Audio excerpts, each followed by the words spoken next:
Okay, now back to the spiteful and exclusionary Mayor Pete.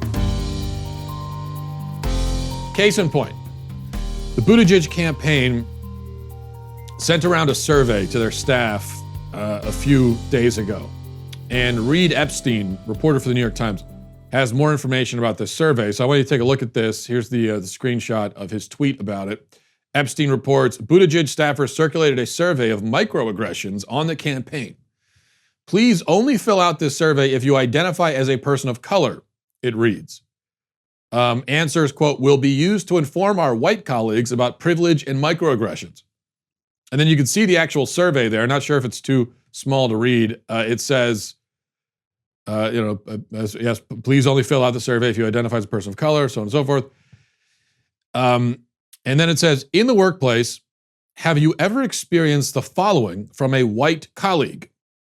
Been interrupted / talked over, left off a relevant email chain, not invited to a meeting directly related to your job, idea was ignored / dismissed without explanation, someone else taking credit for your idea or insight, even accidentally, been called the name of a different staff member of color, all of the above, or other. So you can fill in your complaints if they weren't included on the checklist. And then there's a next part where it's sort of more essay type questions where you can elaborate. It says, what does good allyship look like to you? What does good allyship feel like? What does bad allyship look like to you? What does bad allyship feel like? What does allyship in the workplace look like to you? What does it feel like? This is starting to feel a little bit redundant. Think of a moment or moments during which you experienced microaggressions. Without naming names of the people, can you name the microaggression? Describe those moments. What was the physical environment like? If it happened in the ether, for example, in Slack, email, or text, identify that. Were there witnesses to it? And if so, do you think they recognized it? Microaggressions in the ether. You got to look out for that. That's really the main place. If you're in the ether, I spent a lot of time in the ether, right? And that's where the microaggressions really come on pretty hard. Okay. There's so much going on here. I don't even know where to begin, but first of all, notice the word identify there. Identify as a person of color. What does that mean? Well, we know what it means. Anytime somebody on the left uses the identify as qualifier, what is meant is anyone who is this or anyone who has delusions of being this. So Buttigieg is leaving the door open for the Rachel Dolezals of the world. He's saying that even our race is subject to feelings and we can change our race based on how we feel. Which, if we can do that with sex, of course we can do it with race. Making race fluid and subjective is much less extreme than making sex fluid and subjective. Because, in fact, race is, in a way, a fluid thing. Now, it's not so fluid that you can decide 32 years into your life that you want to be a different race. It's not that fluid, but there is an actual spectrum of race and ethnicity, whereas there isn't one with sex. So if you're going to do it with sex, then of course you can do it with race. And it's not a surprise then that the left is doing this, but I do want to point out that they are doing it. They are now officially making even race and identify as sort of thing. And then also just the phrase person of color, I have to say, and I know that Buttigieg didn't invent this phrase himself. He's dutifully using the phrase because it is the politically correct phrase of the moment. It'll change, 5 years from now or 2 years from now or 6 months from now, it'll be a different phrase. And all of a sudden, if you use that phrase, you're a racist. But right now, this is the phrase to use. But it's sort of a nonsensical phrase because it includes everybody. Person of color. Caucasians, contrary to popular belief, we are not colorless, translucent monstrosities. Okay, I know that I personally, as a white person of Irish ancestry, I may get close to that, but I'm not actually that. We do have color on our skins. And it's not even like we have less color. That doesn't make any sense. It's not less color. It's not even a different color. It's just a different shade of brown. That's what we all are. We're all different shades of brown. So once again, the politically correct term actually causes more division and more segregation, which in fact is what it's intended to do. Because it sets up this dichotomy of people with color and people without color, even though that category doesn't exist. Imagine what you would think, okay? What would you picture if you were a space alien in another galaxy and you were eavesdropping on our radio transmissions and you kept hearing about people of color who exist on Earth as opposed to other Earthlings who apparently have no color? So you would imagine that there must be on Earth this group of Earthlings who are like ghostly apparitions wandering the countryside, no color, like walking jellyfish, almost entirely see-through. That's what you would imagine. That's the image you would have in your head. Anyway, then you get to the actual survey. A survey about how his staff feels, a survey about their fragile emotional states. But he clarifies at the outset, if you're white, I don't give a damn. I don't want to hear about it. I don't care about your experiences. How is this not racist as hell?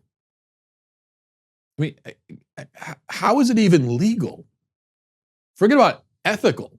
How is it, given all the laws governing these sorts of things, is it actually legal for an employer to send out a survey asking his employees, have you ever had problems with people of this particular race? Think about that for a second. Just think about what's going on here. This is what he asked. He starts out, if you're this race, I don't want to hear from you, shut up. Okay, people of the other race over here, have you had any trouble with these folks? With these people? How is that, again, is it even legal to do that? It feels like it's probably not. Imagine this survey, but with black colleague instead of white. Imagine a survey that begins with, this is a survey for white people. If you're black, please, we don't want you to fill it out. And then it begins with, to any white people, have you had any problems with your black colleagues? Here's a list of problems you might have had with them. Imagine a survey like that. Imagine the reaction. It's literally unimaginable because it would never happen, but think about it just for a second. Think about the reaction in our culture to something like that. If they're a Republican, and you could say, well, Buttigieg is white, so it's okay. Okay, well, fine. Imagine a black Republican sending a survey like that about his black employees to his white. I mean, it would be an explosion of outrage, unlike anything we've seen in recent years. But somehow it's supposed to be okay in the reverse. Somehow. This kind of grotesque, explicit racism is supposed to, for some reason, somehow be okay. Nobody can explain why it's okay. No one can explain that. There's this constant double standard with racial issues. No one can explain the double standard or justify it. There is no justification. It's obviously a hypocritical double standard. But the answer is, well, deal with it. And then what are the questions? What are these horrible things that these people of color on the staff are experiencing at the hands of their translucent, ghostly counterparts? Well, a whole bunch of stuff that all adult humans experience all the time. A whole bunch of stuff that this all just simply comes with the territory when you're a grown-up in modern society. I was interrupted. I wasn't invited to a meeting.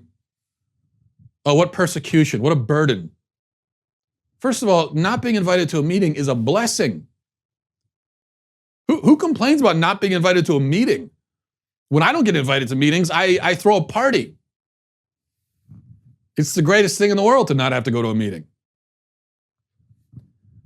But yes, you are the only person ever in history to experience such trials.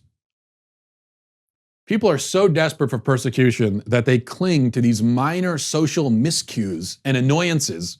That's what it is. Being talked over.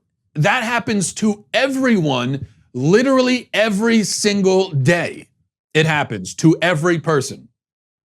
if during their time, during the day, they speak and have conversations with other people. If you do that, it is 100% guaranteed you're going to be talked over at some point, probably multiple times. It happens to everybody. So we take these really super minor, we call them microaggression. Well, that actually is an apt phrase. It is micro, it is microscopic. And what you're doing is you're taking this microscopic, you can barely even see it. You're taking with tweezers out of a petri dish, this microscopic, little, tiny, small social annoyance, and you're lifting it up and saying, look what happened to me. Well, I hope you enjoyed that clip from the Matt Walsh Show. If you did, go ahead and hit that subscribe button right down there so you can stay up to date on all of our future content.